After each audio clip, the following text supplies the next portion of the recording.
फतेहपुर में एक मकबरे के अंदर कुछ कट्टरपंथियों ने जो है अपने झंडे लहराने शुरू कर दिए हैं। इसको लेकर के पुलिस जो है एक्शन में आ गई है। पुलिस ने क्या काम किया है, क्या कारनामे को अंजाम दिया है, अभी आपको बताएंगे। पहले एक छोटी सी वीडियो हम आपको दिखाते हैं, और हाँ, उस वीडियो को देखने के बाद में जाना मत। हमारी जो अपडेट होती है शुरू की 5 से 7 मिनट की होती है, उसके बाद में हम कलाम भी पढ़ते हैं, अल्लाह के नबी सल्लल्लाहु ताला अलैहि वसल्लम का फरमान भी आपको बताते हैं। और इस वीडियो को देखने के बाद में एक बहुत ज़रूरी अहम पैगाम जो आपको जानना समझना लाजमी है, ज़रूरी है, उसको ज़रूर देख करके जाएं। आज 12 तारीख है अगस्त की और 17 तारीख चांद की हो चुकी है। पहला अपनी स्क्रीन पर ये वीडियो देखिए मेरे अजीज, मेरे साथ मुकम्मल 5 से 7 मिनट बने रहना, देखिए जरा। उत्तर प्रदेश के फतेहपुर में एक मकबरे को लेकर विवाद गर्मा गया है, जहां हिंदू संगठन मकबरे को हजारों साल पुराना शिवजी या कृष्ण जी का मंदिर बताकर मकबरे में पूजा पाठ करने की जिद पर अड़े हैं। स्थिति को देखते हुए पुलिस ने मकबरे की तरफ जाने वाले रास्तों पर बैरिकेडिंग कर दी है और अधिकारियों ने दोनों पक्षों से बात कर उन्हें विश्वास दिलाया कि कानून व्यवस्था बनी रहेगी। अब इस पर AIMIM के सांसद असदुद्दीन ओवैसी ने प्रतिक्रिया देते हुए योगी सरकार पर जमकर निशाना साधा है। फतेहपुर में जिस तरह से एक मकबरे को, दरगाहों को जिस तरह से तोड़ा जा रहा है और हाथ में झंडा लेकर के जो कट्टरपंथी लोग हैं नारा लगाते हुए इस तरह की जो हरकतें देश में बार बार हो रही है, तब मुसलमानों के लिए जमीन तंग की जा रही है। कोई संविधान नहीं, कोई कानून नहीं। एक बाबरी मस्जिद के लिए इतना बड़ा संघर्ष चला, अब तो रोज एक मस्जिद को कहीं न कहीं तोड़ा जा रहा है। अपने एक्स हैंडल पर पोस्ट करते हुए उन्होंने कहा कि योगी बाबा अब यहाँ लाठी नहीं चलवाएंगे। दरअसल फतेहपुर के सदर तहसील क्षेत्र के स्थित नवाब अब्दुल समद मकबरे को बीजेपी जिला अध्यक्ष ने मंदिर होने का दावा किया है। उन्होंने इसे लगभग 1000 वर्ष पुराना बताया है। इस मकबरे में ठाकुर जी यानी कि शिव मंदिर संरक्षण संघर्ष समिति और बीजेपी समेत कई हिंदू संगठनों ने 11 अगस्त को पूजा पाठ करने का ऐलान किया था। उन्होंने मंदिर के स्वरूप को बदलकर इसे मकबरा बनाने का आरोप लगाया है। हिंदू संगठनों का कहना है कि मकबरे में कमल के फूल व त्रिशूल बने हैं। इससे पुष्टि होती है कि एक प्राचीन मंदिर था जिसे बाद में मकबरे में बदल दिया गया। इस दौरान हिंदू पक्ष के लोगों ने मकबरे के अंदर बनी 2 मजारों को डंडा मारकर तोड़ दिया। वर्तमान में DM SP मौके पर यहाँ पर हैं। एक तरफ 2000 की संख्या में हिंदू पक्ष व दूसरी तरफ से लगभग 1500 की संख्या में मुस्लिम पक्ष मकबरे के दाहिनी और बाहिनी ओर जुटे हुए। हिंदू समाज के लोग मकबरे पर चढ़कर भगवा झंडा लहरा दिया, जिसके बाद मुस्लिम समुदाय की तरफ से भी पथराव शुरू कर दिया। स्थिति ऐसी बन गई कि पुलिस प्रशासन के हाथ पैर फूल गए। फतेहपुर में ऐतिहासिक मकबरा स्थल पर हुए विवाद के मामले ने तूल पकड़ लिया है। मामले में पुलिस ने कार्रवाई करते हुए 10 नामजद और 150 अज्ञात अराजक तत्वों के खिलाफ केस दर्ज किया है। आरोपियों पर जबरन मकबरे में घुसने, तोड़फोड़ करने और शांति भंग करने का आरोप है। पुलिस ने आरोपियों की गिरफ्तारी के लिए 5 विशेष टीमें गठित कर दी हैं और मामले की गंभीरता को देखते हुए लगातार छापेमारी की जा रही है। तो बताया गया कि पुलिस ने 10 लोगों के खिलाफ तो रिपोर्ट ऐसो की लिखी है जिनके नाम लिख करके, और 150 लोग ऐसे हैं जो अज्ञात में हैं। मेरे अजीज देखिए, कानून व्यवस्था है। अगर कहीं कोई मामला ऐसा लग रहा है कि यहां पर कोई मिस्टेक है तो आप कानूनी कार्रवाई करवाइए। ये कौन सी बात है कुछ कट्टरपंथियों ने झंडे लेकर के और मतलब माहौल को बिगाड़ने की। अगर खुदा ना खास्ता कोई और बड़ा मामला खराब हो जाता उधर से, इधर से भी और दूसरी तरफ से भी, तो आप अंदाजा लगा सकते हैं कि किसने ये चिंगारी भड़काई और उसके बाद में जनता पिसने लगी। जरा सोचें यार, जरा गौर व फिक्र करें। इन चीजों में अगर आप पढ़ोगे तो बर्बाद हो जाओगे। हिंदुस्तान बहुत पीछे चला जाएगा भाई। हिंदुस्तान को मैं आगे लेकर के जाना है, ना कि पीछे लेकर के जाना। तो हिंदू मुस्लिम में कतई ना पढ़ना है, बिल्कुल नहीं पढ़ना है, बिल्कुल पढ़ना ही नहीं है भाई। हाँ, अगर कोई मामला ऐसा था तो आप जो है, कानून है भाई, तो संविधान है, देश संविधान से चलेगा, ना कि किसी की कट्टरपंथता से चलेगा। हाँ, तो भाई देखो, यहां पर बहुत गलत हुआ है और ऐसा किसी हाल में भी नहीं होना चाहिए था। लेकिन अब अच्छी बात यह है कि जो मकबरे के अंदर बढ़ के तोड़फोड़ कर रहे थे, झंडे लहरा रहे थे, जिन्होंने तोड़फोड़ की है, उनके 10 लोगों के खिलाफ तो नाम लिख करके रिपोर्ट दर्ज हुई है मेरे अजीज, और 150 अज्ञात में है जिनके खिलाफ रिपोर्ट लिखी गई है। तो मैं उम्मीद करता हूं प्रशासन से कि ये जल्द से जल्द इनके खिलाफ कार्रवाई होनी चाहिए। अब मैं आपको एक बात यहां पर ये बता देना चाहता हूं। देखो, अभी क्या है, हिंदुस्तान के माहौल को अल्हम्दुलिल्लाह बेशुमार लोग हैं जो अच्छा करने की कोशिश करते हैं, लेकिन उनमें से ही, इन हिंदुस्तानियों में से ही कुछ नहीं कह सकते कौन कब ऐसा निकल करके आ जाए कि वो चिंगारी भड़का दे। क्योंकि ऐसे भी कई सारे लोग हैं जो हमेशा ही चाहते हैं कि बस किसी सूरत से हिंदू मुस्लिम का मुद्दा गर्म होता रहे। समझ रहे हैं आप? समझदार के लिए इशारा काफी है। ये बहुत अहम मुद्दा मैं आपको बता रहा हूं। मैंने हमेशा अपनी वीडियो में मैं कहता रहता हूं, मैंने बहरहाल कहा है कि आप जो है किसी हाल में भी हिंदू मुस्लिम में ना पड़े, प्यार से जिए और प्यार से जीने दें, चैन से रहें और चैन से रहने दें। मैं प्रशासन से बिलखुसूस मेरी पुरजोर अपील है कि ऐसी कार्रवाई की जाए इन लोगों पर कि आइंदा से कोई खामोखा अपने हाथ में कानून ना ले। कानून है भाई, अगर कोई मामला था तो कानून के जरिए से लड़ाई लड़िए ना। मशवरा कमेंट में हमें जरूर बता देना। अब अल्लाह के नबी सल्लल्लाहु ताला अलैहि वसल्लम का फरमान सुनिए, ईमान ताज़ा हो जाएगा। सुनिए मेरे अजीज, मैं आपको जो रोज़ाना हदीस पाक बताता हूँ उससे आपको एक सीख मिलती है, हमें भी एक सबक मिलता है। हम भी रोज़ाना एक नई हदीस अल्हम्दुलिल्लाह हमारे सामने आती है। प्यारे आका करीम सल्लल्लाहु ताला अलैहि वसल्लम इरशाद फरमाते हैं, जिसने किसी पर भी ज़रा सा जुल्म किया, हाँ देखो ज़रा सुनो ध्यान से, जिसने किसी पर ज़रा सा भी जुल्म किया तो क़यामत के दिन उससे उसका हक लिया जाएगा, ले लिया जाएगा, चाहे वह जुल्म मामूली ही क्यों ना हो। अल्लाहु अकबर कबीरा। चाहे वो जुल्म चाहे मामूली ही क्यों ना हो। तो भाई डरें, अल्लाह के खौफ से डरें किसी पर जुल्म करने से पहले। चलिए मैं आपको कलाम सुनाता हूँ। कलाम आज का बहुत प्यारा है, तर्ज पुरानी है लेकिन कलाम पहली बार मैंने आज ये पढ़ा है। इंशाल्लाह आपका ईमान ताज़ा हो जाएगा, आपका दिल मचल जाएगा, आपको बहुत सुकून मिलेगा। अपने माँ बाप की इज्जत करें, कभी किसी का दिल न दुखाएं, अपना हुस्न व अखलाक हमेशा अच्छा बना कर रखें। अल्लाह और उसके रसूल की मोहब्बत दिल में बसा लो, नबी की ये प्यारी सुन्नत चेहरे पर सजा लो। और ये फतेहपुर में जो मामला पेश आया है, हमें प्रशासन से पूरी उम्मीद है कि इस पर कड़ी से कड़ी कार्रवाई ज़रूर होगी। अल्हम्दुलिल्लाह इंशाअल्लाह ताला मिलते हैं कल सुबह 10 बजे, लेकिन उससे पहले कलाम तो सुन लीजिए। आइए कलाम शुरू करते हैं। ज़मीनों आसमानों में खुदा का नूर है गालिब, ज़मीनों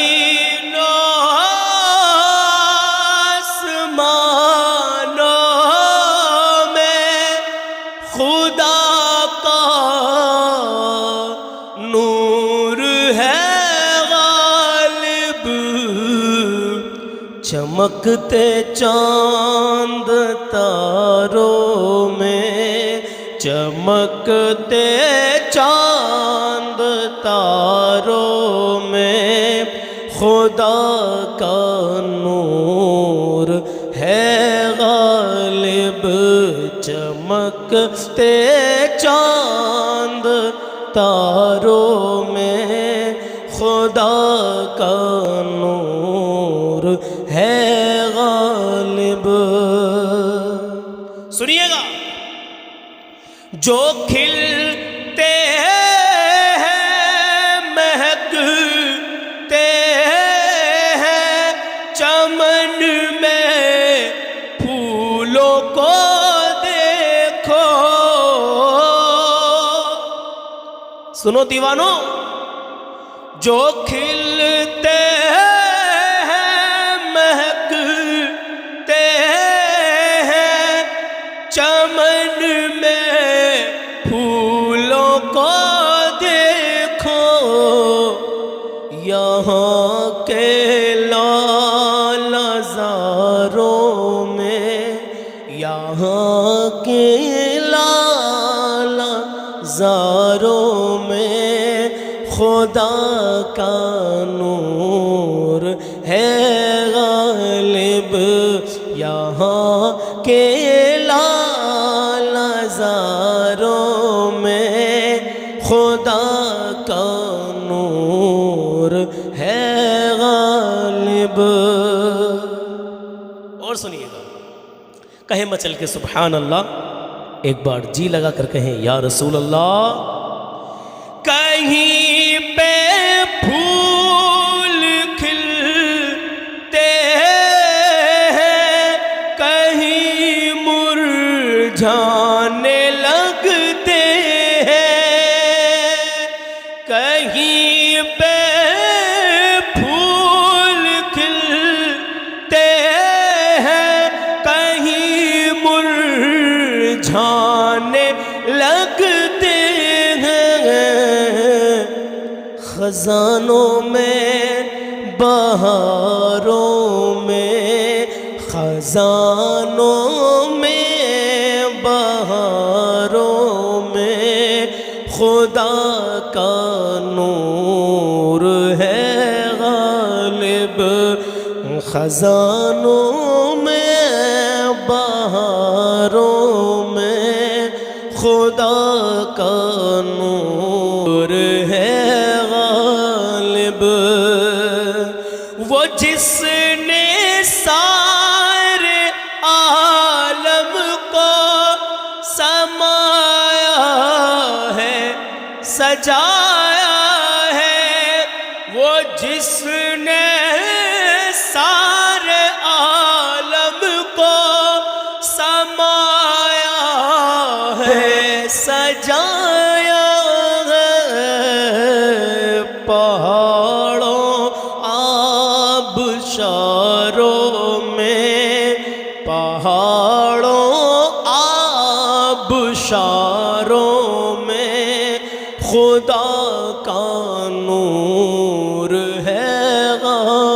गालिब पहाड़ों आबशारों में खुदा का नूर है गालिब, ज़मीनों आसमानों में खुदा का नूर है गालिब।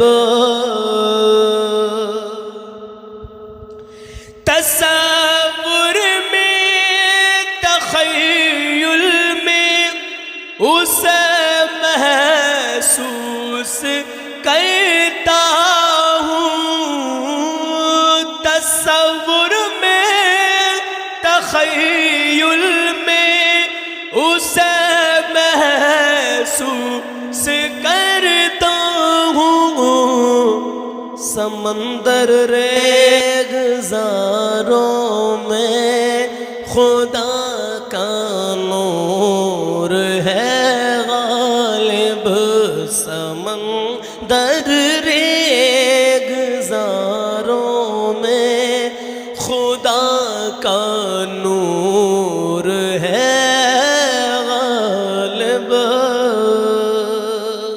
अब मक्ता मुलाहिज़ा करें, कहीं या रसूल अल्लाह मुबारक हो, मुबारक हो तुम्हें गालिब सना ख़ानी। जिन्होंने ये कलाम लिखा है उनका नाम भी गालिब है। सुनिए, मुबारक हो तुम्हें गालिब सना ख़ानी मधा ख़ानी, किताबुल्लाह के पारों में, किताबुल्लाह के पारों में खुदा का नूर है गालिब, किताबुल्लाह के पारों में खुदा का नूर है गालिब, ज़मीनों आसमानों में खुदा का नूर है गालिब, चमकते चांद तारों में खुदा का नूर है गालिब। तो दुआ करें अल्लाह तबारक व तआला हमारे मुल्क हिंदुस्तान में अमन और सुकून अता फरमाए। जो मैंने पढ़ा है कलाम अल्लाह अपने हबीब के सदक़े में अपनी बारगाह में कबूल मंजूर अता फरमाए। आमीन या रब्बल आलमीन। आप लोग जो है दुआ हमेशा करते रहें कि मौला तबारक व तआला इस मुल्क हिंदुस्तान में अमन और सुकून अता फरमाए। और जो कट्टरपंथी हैं, जो जालिम हैं, जो हासिदीन हैं, जो हसद करने वाले हैं, जो देश के माहौल को ख़राब करने वाले हैं, अल्लाह उनको बेहतरीन सज़ा अता फरमाए। आमीन अल्लाहुम्मा आमीन। इंशाल्लाह मिलते हैं कल सुबह 10 बजे। अपना ख्याल रखिएगा। अल्लाह हाफिज़। और हाँ, कमेंट में हिंदुस्तान जिंदाबाद ज़रूर लिखिएगा।